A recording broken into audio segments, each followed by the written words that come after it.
장기 전세 20년 장기 전세 살다가 한 논란이 있어요. 이게 이제 2007년에 도입이 됐는데 20년 거주하신 분들이 첫 퇴거를 시작을 해요.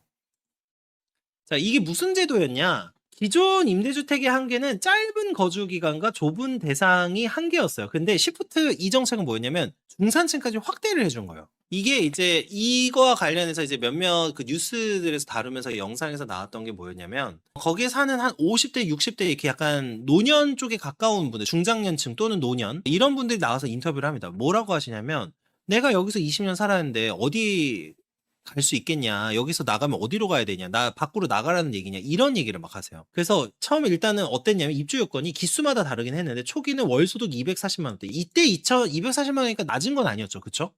2007년 기준이니까 이거는 낮은 거 아니었어요. 그쵸? 그리고 이후 무주택자로 또 대상까지 확대를 해줬습니다. 그래서 서울시가 2007년에 도입을 했고 20년까지 최장 거주 보장, 그다음에 보증금도 인상이 5% 상한이었어요. 그러니까 주변에 있는 시세랑 이게 비교가 안 될 정도로 쌌던 거예요. 비교가 안 될 수준으로 쌌죠. 그리고 주변 시세 대비 전세가가 몇 퍼센트였냐? 60%였어요. 거기다가 입지가 어디냐? 강남 송파야. 지금 제가 특정 아파트 단지를 언급하진 않을 건데 송파 쪽에 그 어떤 분이 나와서 인터뷰를 하는데 나 여기 나가면은 이 전세 보증금 갖고 못 있는다. 주변에 보니까 막 한 4억, 5억은 더 줘야 된다. 막 이런 얘기가 나옵니다. 그러니까 이때 당시에는 야, 여기 돼가지고 대박이다 이렇게 생각을 했지만 20년이 그냥 살다 보니까 그냥 가버리네. 근데 나 이제 어디로 가지? 라고 된 거예요. 그래서 이분들은 뭐라고 주장을 하고 있냐? 뭐 주거권을 보장해달라 막 이런 얘기를 하고 있어요. 근데 이게 강남 송파에서 싸게 살았으면 이거는 운이 좋았던 거지 사실 권리로 보장하기는 어렵죠. 근데 이제 갈등이 왜 터졌냐? 만기가 도래, 내년 8, 9월이 첫 퇴거다. 만기가 도래된다. 2027년에 이제 만기가 되는 거죠. 그래서 절대 못 나간다. 여기서 살 거야. 그 다음에 이제 계약대로 나가야 된다. 네, 저는 뭐 당연히 계약대로 나가야 된다고 보는 입장이에요. 2007년 공급분의 계약 만기가 처음으로 한꺼번에 도래했기 때문에 제도 설계 당시 미뤄뒀던 질문이 한꺼번에 돌아왔다. 도대체 20년 후에는 이 사람들은 어디로 가야 하는가?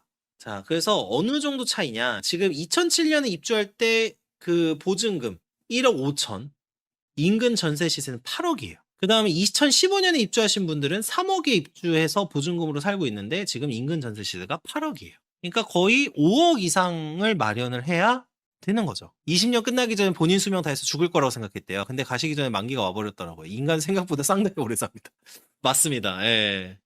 자, 그래서 여기 장기 전세 거주 주민이 1억 정도 내고 있는데 주변은 9억이 다 됐어요. 제가 지금 콜라님 말씀하신 거 너무 공감하는 게 뭔지 아세요? 제 주변에 공통적으로 돈에 대해서 가볍게 생각하거나 그냥 아유 삶의 질이나 다른 게 더 중요하지 이렇게 생각하는 사람들 공통적 특징이 뭔지 아세요? 10년, 20년 후도 못 봐요. 그러니까 20년 후에 나는 뭐 마치 안 살 것 같이 생각해요. 나는 20년 후에는 나라는 존재를 생각할 수 없나 봐요. 그러니까 그런 얘기를 많이 하세요. 실제로 이거는 많이 들리는 얘기예요. 지금 여기에 출연하셨던 분, 이런 사례에서 출연하셨던 분들만 얘기하시는 게 아니라 진짜 내일이 없어요, 내일이. 자, 그래서 현장의 목소리. 늙은 사람들은 시골 가서 죽으라는 건가? 젊은 사람들에게는 분양을 한다는데. 그러니까 이제 고령의 노인분이 이제 주민으로 살고 있는 분들은 이런 얘기를 하시고요. 우리가 실질적인 피해자입니다. 그때 다른 선택지를 다 포기하고 들어왔는데 당시 분양 선택자는 20에서 40억 자산가다. 근데 이게 안타까운 게 뭐냐면 이 자본주의의 원칙을 왜 그때는 몰랐다가 아니 그러니까 이게 왜 그러냐면 20년이더라도 20년 계약이 아니에요. 다시 한번 말씀드리면 2년마다 재계약한단 말이에요. 재계약을 해요. 재계약을 할 때 안 하면 되잖아요. 안 하면 되는 거였어. 그리고 어느 순간에는 내가 결정을 내리고 집을 사야겠구나 이렇게 해서 사면 됐던 거예요. 근데 안 샀죠. 예. 근데 왜 이게 피해자일까요? 그러니까 이게 왜 실질적인 피해자죠? 그다음에 여기를 떠난다는 건 상상도 못했죠. 이 돈으로 어디로 갑니까? 그쵸. 당연히 그렇겠죠. 당신이 선택한 방식 악으로 깡으로 버텨라. 그러니까요. 예. 자, 임차인 측은 집값을 이렇게 올려놓은 것 자체가 정부의 계약 의무 제가 이거 보고서 너무 이런 표현을 쓸 수 있다는 걸 되게 놀랐고 주거 사다리를 믿고 있던 집까지 팔고 들어온 사람도 있다. 제가 다시 한번 말씀드리지만 통화량 증가랑 가장 비례해서 많이 올라가는 게 부동산이거든요. 그런 게 부동산인데 이거를 모르고 있는 분들이 너무 많다는 게 좀 슬픈 것 같아요. 슬픈 것 같고. 그다음에 고령 질환 등으로 당장 이주가 불가능한 가구가 존재한다. 이거는 핑계가 안 되는 게 원래 계약 기간이 20년이었는데 그럼 원래 나가야 되는 거죠. 그게 고령이든 질환이든 사실 그게 중요한 건 아니죠. 예를 들면 계약 기간이 2년인데 1년 만에 나가라고 했다. 그건 문제죠. 그건 문제지만 사실 고령하고 질환이 있다고 해서 이거를 거부할 수 있는 사유는 아니죠. 그다음에 20년 뒤 정부가 무언가 조치해 줄 것이라는 기대가 있었다. 혹시 여기 지금 임대주택이나 이런 거 사시는 분들, 뭐 일단은 일시적으로 돈을 모으기 위해서 사시는 분들도 있거든요. 그런 분들한테 꼭 말씀드리고 싶은 게 정부를 믿지 마세요, 제발. 그리고 정부에게 의존하지 마세요. 진짜. 예. 자, 그다음에 이제 반론은 20년간 시세 절반값으로 거주한 혜택은 이미 누렸다. 그러니까 제가 이게 시세의 절반값으로 거주라면 이게 시세의 절반값으로 거주하면서 돈을 적게 드니 모일 것 같잖아요. 안 모여요, 돈은. 돈을 다 쓰거든. 이거를 싸게 산다고 해서 이 사람들이 돈을 모으지 않아.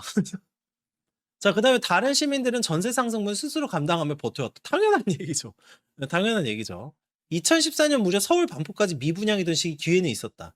기회는 계속 있었죠. 23년에도 있었지.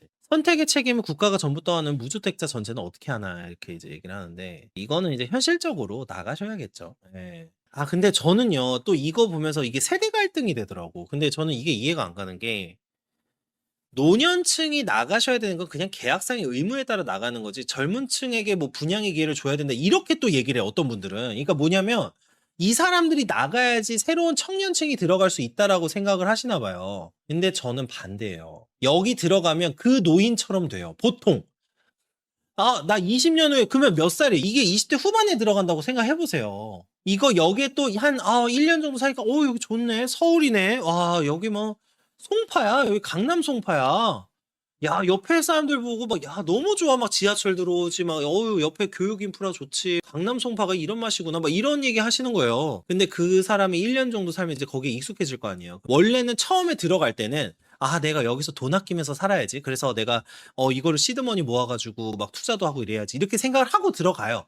모두가 그래. 모두가 그렇지만 거기서 살다 보면 인간이라는 거는 절대 그게 안 돼요. 예, 그게 잘 안 돼. 그걸 이겨낼 수 있는 사람은 제가 볼 때 100명 중 한 5명에서 10명 수준이에요. 예, 그래서 실제로 그거를 이겨낼 수 있는 분들은 돈을 모아서 나오시겠죠. 그러나 안 된다. 여기 보시면 서울시는 만기주택을 신혼부부 대상으로 전환 중이다라고 나와요. 이게 신혼부부에게 과연 좋은 것인가에 대한 생각을 한번 해봐야 돼, 지금. 이렇게 가가지고는 신혼부부가 자산을 축적할 수 있는 기회를 오히려 박탈시킬 수도 있어요. 그래서 요즘에 20대, 30대 분들 중에서는 시작할 때 좀 어느 정도 시드가 되시는 분들은 집을 사서 시작하시려고 하는 분들이 좀 많죠. 그 정도 여력이 안 된다라고 하면 뭐 들어가서 할 수도 있지만 이제 굉장히 절실하게 재테크를 해야 된다, 이때는. 그다음에 예산은 선택과 집중이다. 그래서 초과세수로 집을 사서 공급하라는 요구도 있긴 하나 GTX 한 개 노선에 3, 4조가 된다. 무엇이 더 많은 사람을 돕는가 이런 이제 얘기를 합니다. 그러니까 예산을 어디에다가 쏟아야 되느냐. 근데 어떤 분들은 이제 그 반도체 초과세수로 집을 사서 공급하라 이렇게 얘기를 하시는 분들도 있습니다. 강남 송파 당이 더 비싼데 10억으로 잡아볼게요. 10억. 10억보다 훨씬 비싼데 10억이라고 가정해도 몇 채 사냐고요. 이게 1조를 쏟아 부어도 얼마예요? 천채.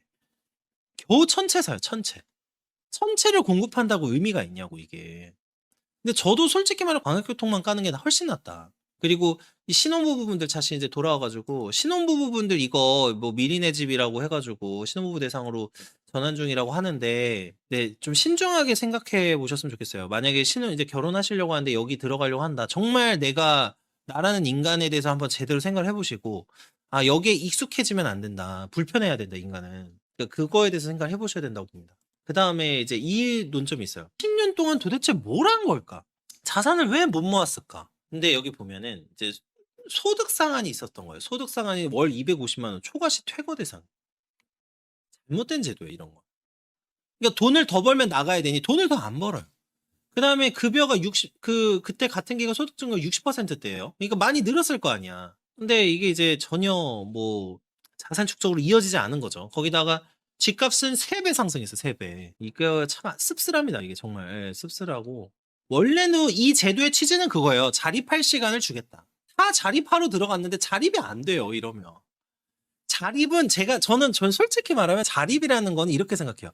내가 내 돈을 제값 주고 내서 저는 싼 거를 좋아하면 안 된다고 본 입장인데 내 돈을 제대로 내고 계속해서 뜯겨가면서 내 돈을 뜯겨가면서 깨달아야 돼요. 사실 내 돈을 뜯겨가면서 진짜 월세가 미쳤네. 이거 도대체 어떻게 살아야 되지? 이거 빨리 어떻게든 돈을 모아야 되는구나. 막 이런 생각이 들어야 되는데 이게 안 되는 거죠. 그리고 20년 동안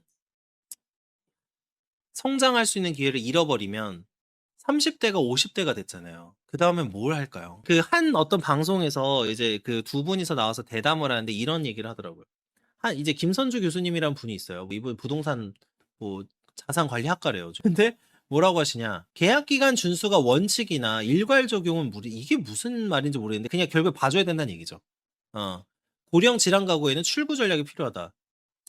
출구 전략까지 마련해줘야 된다는 얘기예요. 국가에서. 시간을 두고 점진적으로 이주하도록 설계해야 된다. 어떻게 점진적으로 이주하는 게 뭐야? 저 이해가 안 돼서 점진적으로 이주를 어떻게 해요? 물건을 조금씩 옮겨요? 한 달에 하나씩? 그러니까 예를 들면 우리가 짐을 옮기는데 이사를 한 번에 하는 게 아니라 짐을 어디 조금씩 이렇게 옮겨가? 이렇게 옮겨가는 걸까요? 아하, 이게 참. 그리고 장기적으로는 공공분양 분양 전환을 확대. 그러니까 요즘에 이런 주장하시는 분들 왜 이렇게 많죠? 이건 너무 말이 안 되잖아. 이게 너무 말이 안 되잖아. 국가가 이걸 어떻게 다 책임지겠어요. 이거는 장기적으로 공공분양으로 전환해야 된대요. 예. 근데 이걸 구제의 관점으로 보는 것 자체가 말이 안 되죠. 그냥 계약이 종료된 거예요. 그럼 나가야 되는 거죠. 자기가 그렇게 약속했잖아요. 자기가 처음에. 내가 처음에 여길 들어올 때 난 20년 이상 못 산다는 거 알고 들어왔잖아. 이거는 성인의 태도라면 당연히 받아들여야 되는 거라고 생각을 합니다. 이혼소송 굉장히 열심히 해드리고 있고 형사소송도 열심히 해드리고 있으니 주변에 홍보랑 이제 선임 좀 부탁드리겠습니다.